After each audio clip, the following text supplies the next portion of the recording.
ഇല്ല. ഏത് സമയത്തിനകത്തായാലും ആരാധന ചെയ്യുന്നുണ്ട് അല്ലെ, ആരാധിക്കുന്നില്ലേ ദൈവത്തിനാണ്. ആവട്ടെ, പോരുന്നില്ല വിശ്വാസത്തിങ്കിൽ അല്ലെ. ശരീരം കൊണ്ടും മനസ്സുകൊണ്ടും, ശരീരശുദ്ധി കൊണ്ടും മനഃശുദ്ധി കൊണ്ടും ആകാരശുദ്ധി കൊണ്ടും വസ്ത്രശുദ്ധി കൊണ്ടും വാക്ശുദ്ധി കൊണ്ടും പരാമർശിക്കപ്പെടണമെന്നാ പറയാ അല്ലെ.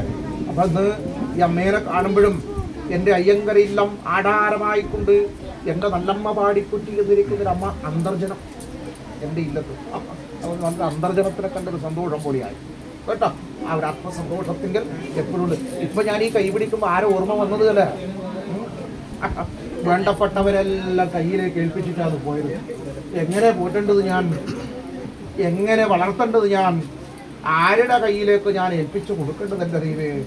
എല്ലാവരും ഓരോരോ വഴിക്ക് പോയാൽ അവസാനം ഞാൻ ഇവിടെ ബാക്കിയാവൂലേ, ഒറ്റക്കാവൂലേ അല്ലേ എന്ന് ചിന്തിക്കും.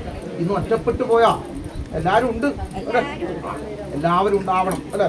പക്ഷെ എല്ലാവരും എപ്പോഴും കിട്ടിയെന്ന് വരില്ല. ഇന്നുള്ള യുഗത്തിൽ മക്കളെ പെരുതിയിട്ട് അമ്മമാർ സഞ്ചരിക്കേണ്ട അവസ്ഥയാണ് ഇന്നുള്ളത് അല്ലേ. പണ്ട് മക്കളെ തിരിക്കേണ്ട ആ എണ്ണം പെറ്റമ്മ എവിടെയാണോ ആ അമ്മയുടെ കാൽക്കീഴിൽ ഉണ്ടാവണം അല്ലേ. ആത്മദുഃഖം വരുമ്പോൾ, വിഷമം വരുമ്പോൾ വിളിക്കണം കേട്ടുവാ. വിഷമം വരാത്തവരായൊരു ആരുമില്ല അല്ലേ. ഇന്നലെ ഞാനൊരു വീട്ടിൽ നിന്ന് ഇതുപോലെ തലനരച്ചിരിക്കുന്ന ഒരു അമ്മേനെ കണ്ടു.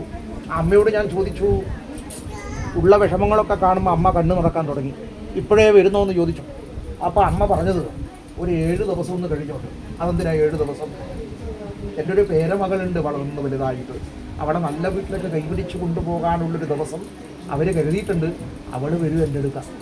അവൾ വന്നാൽ എൻ്റെ ഈ കാൽപാദം തൊടുമ്പോൾ അവളുടെ ശിരസിൽ കൈവച്ച് അനുഗ്രഹത്തെ കൊടുക്കാൻ ഞാൻ ഉണ്ടാകണം എൻ്റെ ഈ പുറകിൽ എന്നാണ് പറഞ്ഞത്. അതുകൊണ്ട് ഒരു ദിവസമെങ്കിലും ഒരു ദിവസം ദീർഘായുസ് തരണേ എന്നാണ് എല്ലാവരും പറയുക അല്ലേ. ആ ദീർഘായുസ്സോട് കൂടെ ഇരിക്കാൻ നമുക്ക് സാധിക്കണം കേട്ടോ.